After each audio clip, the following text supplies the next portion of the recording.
Student, स्वागत है आपका अपने चैनल कॉमर्स गुरुजी पर। और जो हमारा चैप्टर चल रहा था human capital formation in India economic development में, उसमें मैंने आपको नीड फॉर गवर्नमेंट इंटरवेंशन तक पढ़ा दिया था।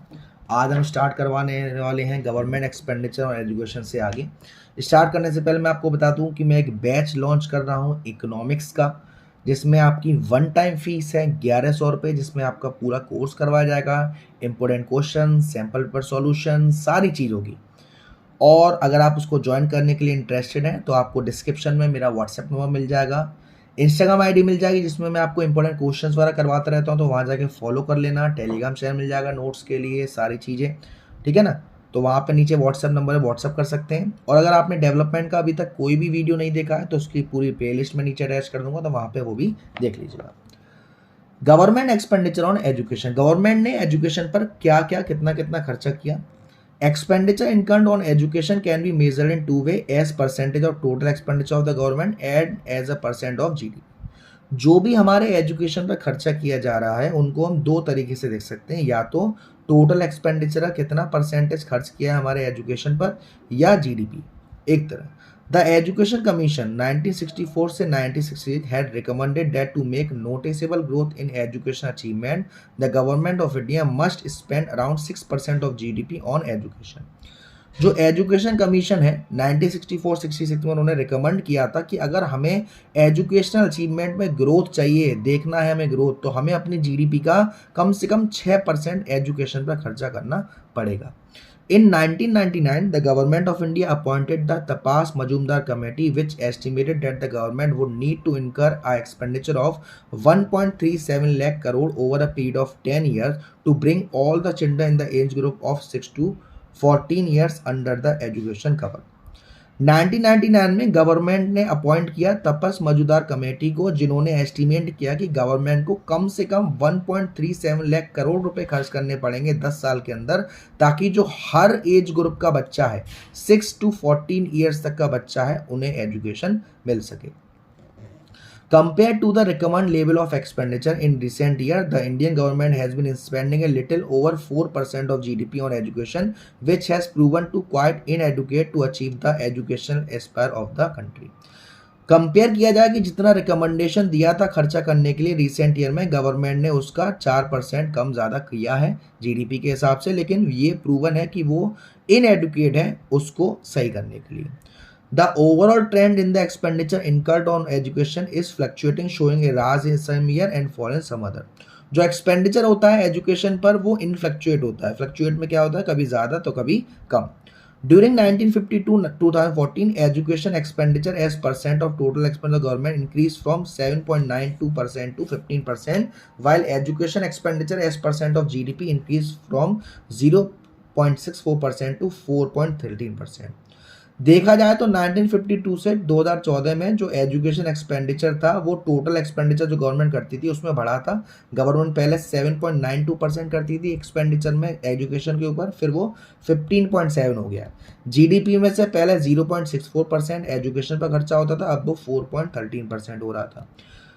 और 2016-17 में ये जो एक्सपेंडिचर था एजुकेशन पे वो इंक्रीज हो गया 4.38%, ठीक है ना।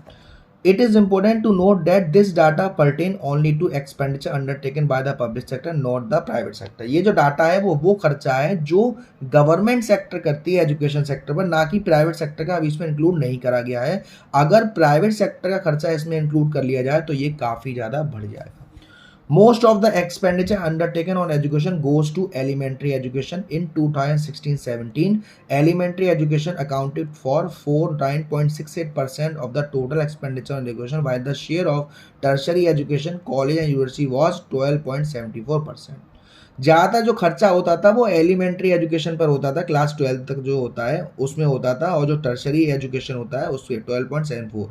However, expenditure per student in tertiary education is higher as compared to that in elementary education। अगर एक्सपेंडिचर नापा जाए पर स्टूडेंट के हिसाब से तो वो ज़्यादा रहेगा एलिमेंट्री एजुकेशन से। Based on the current trend on expenditure and the recommendation, it is clear that the Indian government need to increase expenditure on all level of education. अभी के हिसाब से देखा जाए तो गवर्नमेंट को अपना जो एजुकेशन पे एक्सपेंडिचर है वो बढ़ाना पड़ेगा। The state of India show variation is the expenditure income on education. आपको मालूम है, मैंने बताया भी था, कभी ज़्यादा कभी कम। इन 2014-15 Himachal Pradesh incurred highest expenditure on education amounting to 34651 per capita, while the lowest expenditure was incurred by Bihar amounting to 4088 per capita। Himachal Pradesh 2014-15 में सबसे ज़्यादा खर्चा किया था एजुकेशन पे इतने अमाउंट का, लेकिन सबसे कम खर्चा किया था बिहार में इतने अमाउंट का। As a result great variation are observe in education opportunity and attainment across the state. हर स्टेट में एजुकेशन का अलग अलग किस्सा चल रहा है। हाँ जी, तो यहाँ पर अब आपको दे रखा है educational achievement in India. There is been an expansion of general education during the period of 5 year plan. जो इंस्टीट्यूशंस थी प्राइमरी और मिडिल स्कूल्स पर 1950 से 51 में इतना खर्चा किया गया, 15 से 16 में इतना खर्चा किया गया। सेकेंडरी और सीनियर हाई स्कूल पर इतना खर्चा किया गया 50-51 में, और इतना खर्चा किया गया 15-16 में। तो ये आपको डाटा जो दे रखा है उससे आप इजीली देख सकते हैं कि ये डाटा किस तरीके का है। अब यहाँ पर जो पॉइंट आता है वो ये है कि education still a challenging proposition. Focus on education has tremendously increase over time. जो फोकस है एजुकेशन का वो टाइम टू टाइम बढ़ता जा रहा है। It is encouraging to know that nearly 96.5% children are now the school goers. कम से कम 96% बच्चे ऐसे हैं जो इस समय स्कूल जाते हैं। But in the backdrop of this statistic there is a better to despise the constitutional provision for free and compulsory education for the children between the age group of 6 to 14 years. Quality of education and infrastructure continue to be disappointed. हमारे संविधान में लिखा है कि जो 6 साल से 14 साल तक के बच्चे उन्हें फ्री एजुकेशन प्रोवाइड करी जाए, वो मिल तो रही है, लेकिन उनको एजुकेशन की क्वालिटी नहीं मिल पा रही है। वहाँ का जो इंफ्रास्ट्रक्चर है वो भी डिसअपॉइंट कर रहा है। Administrative coalition compound the problem further. A survey by the child rights and you find that children continue to be refuse admission to school because of the lack of transfer documentation, birth registration and proof of resident. ये data लगाया गया है कि जो बहुत सारे बच्चे हैं वो एडमिशन लेने से रिफ्यूज़ कर देते हैं क्योंकि वहाँ पे ट्रांसफ़र डॉक्यूमेंटेशन की दिक्कत आती है, बर्थ रजिस्ट्रेशन, रेसिडेंट के proof. In some cases parents of school going children are complain to pay fees. Such instance point to be a serious bottleneck in the education of the country. कुछ school ऐसे हैं जहां माँ बाप से पैसे भी लिए जाते हैं, इसलिए कुछ दिक्कत आती है। जैसे this along with the following fact and figure make education, इनकी वजह से हमारे पास जो एजुकेशन है वो अभी भी एक चैलेंजिंग प्रोपोजिशन है। पहला point, large number of illiterate यानी कि अनपढ़ लोग। India harbours the largest number of illiterate in the world. Presently nearly 36 crore people are estimate to be illiterate. अभी अंदाजा लगाया जा रहा है कि दुनिया में हमारे इंडिया सबसे ज़्यादा इलिटरेट है और नियरली हमारी कंट्री की 36 करोड़ जो लोग हैं वो अभी भी इलिटरेट हैं। The number exceed even the total population of most country in the world. किसी कंट्री की इतनी पॉपुलेशन नहीं है जितनी हमारी कंट्री में इलिटरेट लोगों की संख्या है। सेकंड है inadequate vocationalisation. Education continue to be largely degree oriented, throwing millions of educated youth down to the corridor of employment exchange. Vocationalization of education is still a far cry. As a result, the rate of unemployment among the educated youth is trending up. लोग पढ़े लिखे हैं लेकिन उनको job नहीं मिल पाती, तो वो किस काम की। In 2011-12, according to National Sample Survey Organization data, the rate of unemployment among graduate youth in rural area was 19% और urban area में 60%, और ये सिचुएशन बढ़ते बढ़ते फीमेल की जो ग्रेजुएट वो 30% पहुंची। Gender bias, there is still a significant gender bias. Gender bias का मतलब मेल पर ज़्यादा ध्यान देना, फीमेल पर कम ध्यान देना अपॉर्चुनिटीज़ के लिए। The enrolment ratio is relatively low for the female candidates and their drop out ratio is considerably high. Females को जॉब में इतने सक्सेस नहीं मिली जितनी बॉयज़ के लिए देखी जाती है। Education system in India thus need a substantial change the attitude of the people. तो हमारा जो कंट्री का एजुकेशन सिस्टम है उसमें ये चेंज आना बहुत ज़्यादा ज़रूरी है।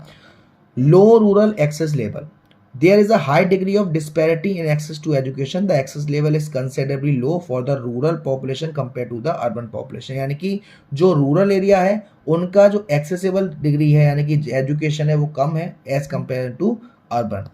Privatization, there is a growing trend towards privatization of education being very expensive. Private education has tended to widen the gulf between the access level for the rich and the poor. जो education का sector बढ़ रहा है वो बढ़ रहा है private sector में, और प्राइवेट सेक्टर की जो फीस होती है वो काफ़ी ज़्यादा होती है जिसकी वजह से रिच सेक्शन में और पुअर सेक्शन में एक गैप आता जा रहा है। Low government expenditure on education, the government has failed to fulfil its commitment of spending nearly 6% of GDP. अभी हमने शुरुआत में पढ़ा था कि गवर्नमेंट को अपनी जीडीपी का कम से कम 6% खर्च करना चाहिए, लेकिन वो कितना कर रहे थे, 4 से 5%। This point to be gap between what is intended और desire and what is actually needed. In fact से हमें मालूम पड़ता है कि जो हमारा एजुकेशन है वो फेल्ड हुआ है बहुत सारे तरीकों से, जैसे इलिटरेसी है, पॉवर्टी बढ़ाना, ये सारी चीज़ें। तो ये था हमारा chapter human capital formation in India की कहानी। अगली वीडियो में हम आपका अगला चैप्टर स्टार्ट करेंगे, जो है शायद आपका रूरल डेवलपमेंट है, मे बी देख लेते हैं एक बार। हाँ जी, अगली वीडियो में हम आपका चैप्टर स्टार्ट करेंगे रूरल डेवलपमेंट। वीडियो में कोई दिक्कत हो या वीडियो समझ में आई हो तो प्लीज़ लाइक करिएगा, शेयर करिएगा। अब तक चैनल को सब्सक्राइब नहीं किया है तो प्लीज़ सब्सक्राइब कर दीजिएगा। Thank you so much, love you all.